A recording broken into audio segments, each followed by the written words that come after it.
You're watching Mirror 7 News. Stay informed, stay ahead for more news.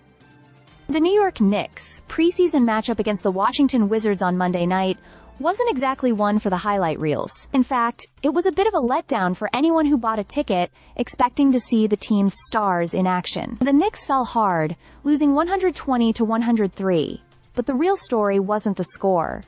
It was head coach Mike Brown's decision to bench his starters and take a closer look at the rest of his roster. All of New York's big names, Jalen Brunson, Karl Anthony Towns, OG Anunoby, McCall Bridges, Mitchell Robinson, and Josh Hart, were rested. Brown, newly at the helm, explained that he wanted to evaluate players on non-guaranteed contracts who are still fighting for a spot on the final roster.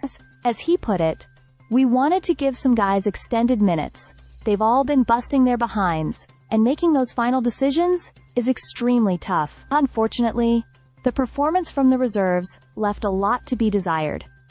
From the opening tip to the final buzzer, the Wizards dominated. The Knicks' defense looked disorganized, allowing 75 points in the first half alone, many of them from wide-open three-pointers. Ironically, the player who might have looked best for the Knicks, Landry Shamet, didn't even take the court, as he was out sick. Even the Wizards, who were playing on the second night of a back-to-back and rested key players like Chris Middleton, Alex Sarr, and CJ McCollum, managed to cruise through the game. It was a rough outing all around for New York. The highlight of the night, believe it or not, came during halftime, when a fan sprinted and dove to win a half-court tic-tac-toe contest. Among the Knicks' backups, Guerschon Yabusele had a particularly tough night. Playing out of position at center, he appeared sluggish and off his rhythm, perhaps still fatigued from his FIBA World Cup run. In just 23 minutes, the Knicks were outscored by 33 points while he was on the floor. Rookie Pacome Dadiet, though also struggling,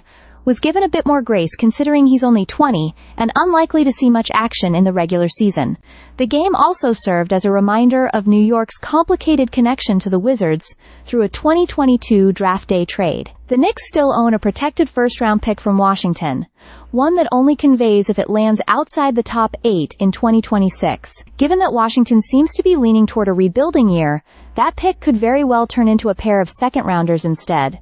So while the night didn't deliver excitement or promise for Knicks fans, it did offer insight into Mike Brown's approach, testing depth early, even if it means enduring a few ugly losses along the way. After all, preseason is the time to figure out what works before the real battles begin. Stay subscribed for more videos.